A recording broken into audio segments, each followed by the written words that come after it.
কিন্তু প্রশাসক হিসেবে যেটা আশা করেছিল ওর পরিবার, সমাজ এবং সবাই, সেটা আমাদের সরকার করতে পারেনি, পশ্চিমবঙ্গ সরকার করতে পারেনি। নইলে পুলিশ জেলে যায় কেন? আমার যদি বিপদ হয়, আপনার যদি বিপদ হয়, আমি তো প্রথম থানায় যাব। আজকে থানাদার যদি জেলে থাকে, ধর্ষক তো জেলে গেছে, তার তো আমরা ফাঁসি চাই, যত তাড়াতাড়ি হয় তত ভালো। কিন্তু থানাদার জেলে গেছে, এই তো পৃথিবীর কোথাও হয় না। পুলিশ মিনস হচ্ছে লোকাল প্রোটেক্টর। সিবিআই, ইডি তো অনেক পরের ব্যাপার, সিআইডি তো পরের ব্যাপার। কিন্তু যখনই কেউ ইনসিকিউরিটি ফিল করবে, ফিয়ার সাইকোসিসে ভুগবে, থ্রেটেন হবে, সে প্রথম তার লোকাল পিএসে পৌঁছে যাবে।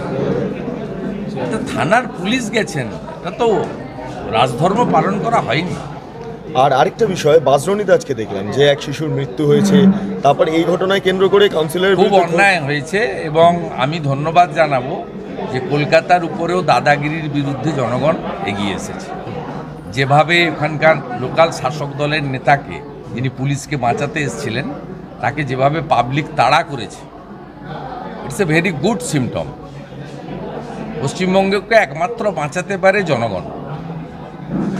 জনগণের ভয় কাটিয়ে যদি এগিয়ে এসে সমস্ত জায়গায় অন্যায়, তোলাবাজি, সিন্ডিকেট, চমকানো, ধমকানো, পুলিশ কেন পার্টির কাজ করবে? পুলিশের তো বেতন আমরা দিই, সবাই মিলে দিই, ট্যাক্সের টাকায়। আমি এমএলএ, আমি একটা দলের লড়েছি, জিতেছি, কিন্তু আমি তো সব ভোটারের এমএলএ। সরকার একটা দল থেকে যেতে, কিন্তু সরকার তো সবার জন্য, সবার সরকার।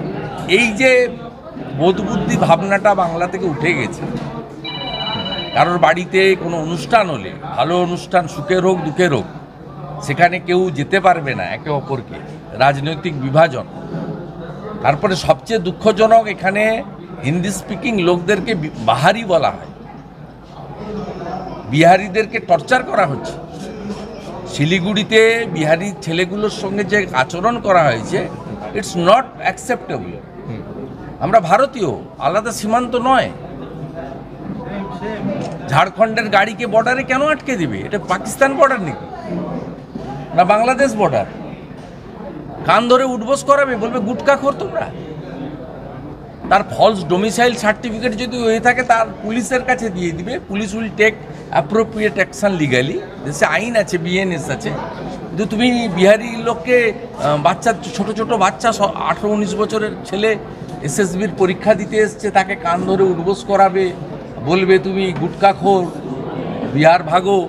বিহার তো বাংলারই পার্ট ছিল।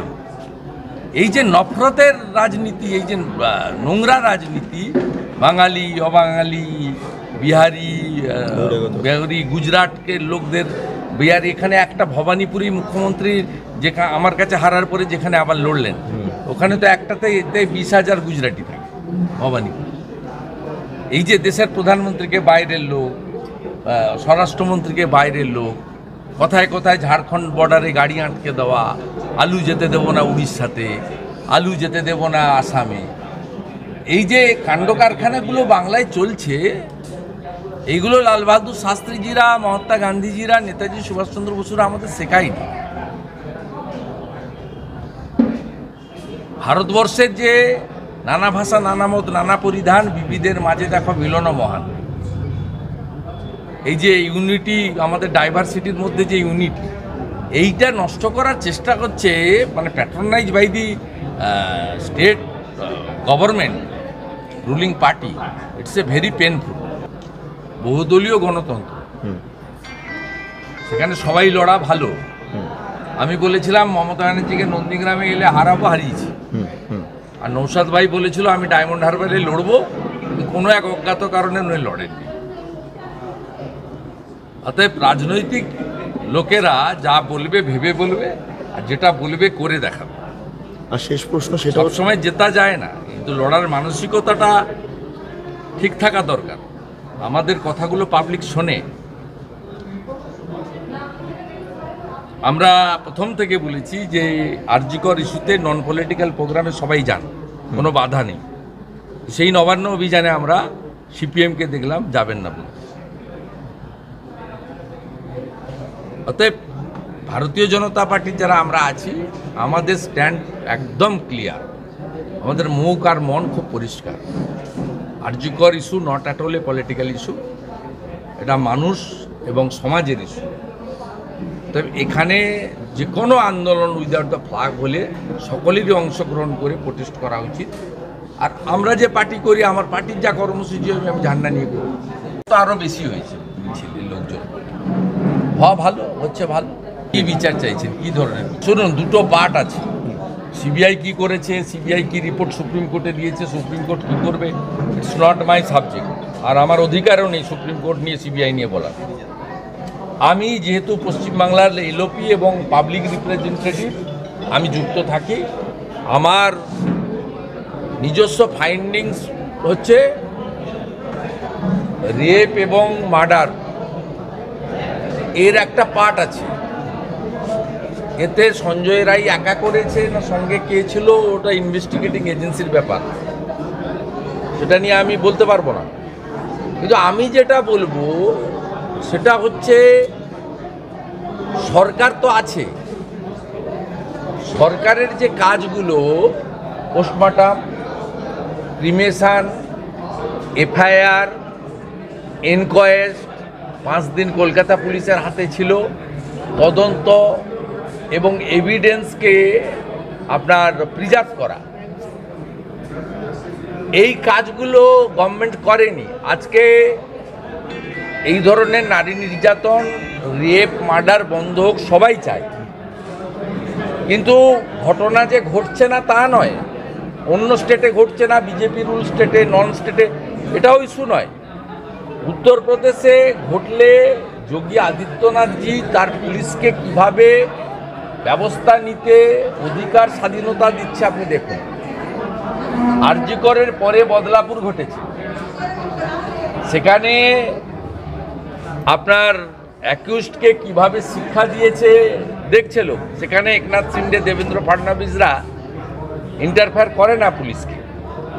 আসামেও একটা ঘটনা ঘটেছে, সেখানেও দেখেছেন কিভাবে দৃষ্টান্তমূলক পানিশমেন্ট হয়ে গেছে, জবাবিযোগ, রাম নাম সত্য হয়।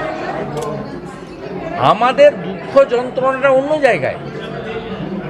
আমাদের বক্তব্যটা হচ্ছে, পোস্টমর্টমের পরে এফআইআর হলো কেন? আমাদের বক্তব্য, টালা থানার ওসি অ্যারেস্ট হবে কেন?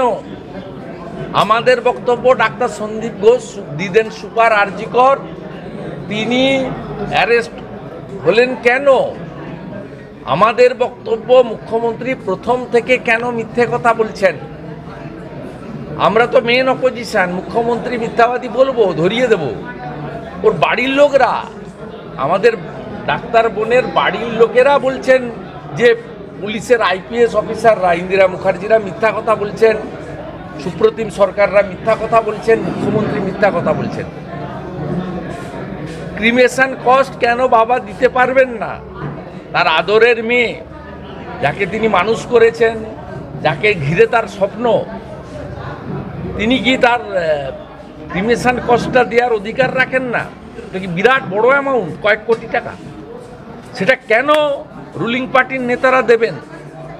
ক্রিমেশন সার্টিফিকেটটা কেন এক্স কাউন্সিলর নেবেন? ওনার বাবার যদি মানসিক অবস্থা তখন ভালো না থাকে, অন্য কোনো রিলেটিভ নিতে পারতেন। কেন সিরিয়ালে 3 ছিল, মানে ওনার দাহ করা, 1 নম্বর সিরিয়ালে নিয়ে এসে তাড়াহুড়ো করে পুড়িয়ে দেওয়া, এই প্রশ্নগুলো অমীমাংসিত।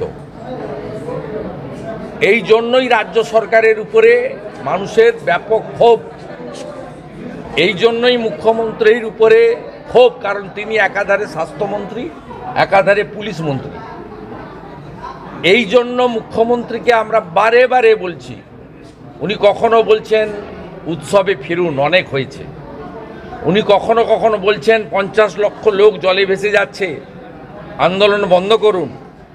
উনি কখনো কখনো অ্যাসেম্বলিতে ত্রুটিযুক্ত বিল এনে বলছেন আরেকটা আরজিকর হলে আমি তাকে ফাঁসি দেব। আবার মুখ্যমন্ত্রী অন্যদিকে কলকাতা পুলিশকে দিয়ে 144 ধারা জারি করছেন। টালা থানা এলাকায়, শ্যামবাজারে, ধর্মতলায়, রানী রাসমণিতে, হাজরাতে, কালীঘাটে, কলকাতার মেন প্লেসে যাতে কর্মসূচি কেউ করতে না পারে। কিন্তু একই অঙ্গে বহুরূপ। এই মুখ্যমন্ত্রীকে দেখলে তো গিরগিটি দাও লজ্জা পাবে।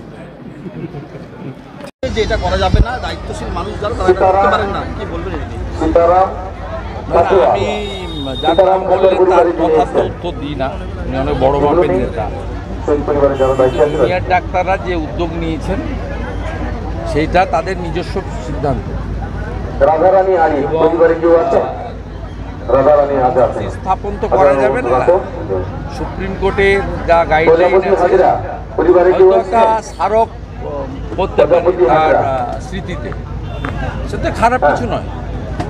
কারণ উনি ওখানে কর্মরতা ছিলেন এবং মর্মান্তিক একটা ঘটনা ঘটেছে, তার স্মৃতিকে অক্ষয় অমর করে রাখার জন্য যদি কেউ উদ্যোগ নেন, সেটা সরকারের বা এনআরএস কর্তৃপক্ষ, আরজিকর কর্তৃপক্ষেরও উচিত অনুমোদন দেওয়া। আজ তো দেবীপক্ষের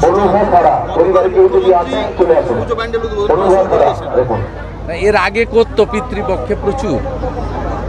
আমরা গোটা পশ্চিমবঙ্গ জুড়ে সনাতনীরা আওয়াজ তোলার পরে উনি কালকে একটা জায়গায় গেছিলেন, যেতেই পারেন, নিজেই বলেছেন যে আমি পিতৃপক্ষে পুজো উদ্বোধন করব না। তা ভালো জিনিস গ্রহণ করলে খারাপ কিছু নয়। আর রাজ্যের সনাতনীরা বা প্রধান বিরোধী দল বিজেপি বা রাজ্যের বিরোধী দল নেতা হিসেবে আমরা সমালোচনাও করি আর সুপরামর্শ করি। এটা সুপরামর্শ হিসেবে যদি গ্রহণ করে থাকেন খারাপ কিছু নয়। পিতৃপক্ষে পুজোর উদ্বোধন করা যায় না, মাতৃপক্ষে করতে হবে। দাদা, পূর্ব মেদিনীপুরে 15টা পুজো আজকের ভার্চুয়ালি মুখ্যমন্ত্রী উদ্বোধন করছে। পূর্ব মেদিনীপুরে ভার্চুয়ালি সবগুলোই ইনকমপ্লিট পুজো, কোনোটাই কমপ্লিট হয়নি। মুখ্যমন্ত্রী যাদের চোখ দিয়ে দেখছেন, পুলিশ ঠকাচ্ছে রাজ্য সরকারকে, এবং 15টা পূজারই তালিকা আছে, সবগুলোই ইনকমপ্লিট।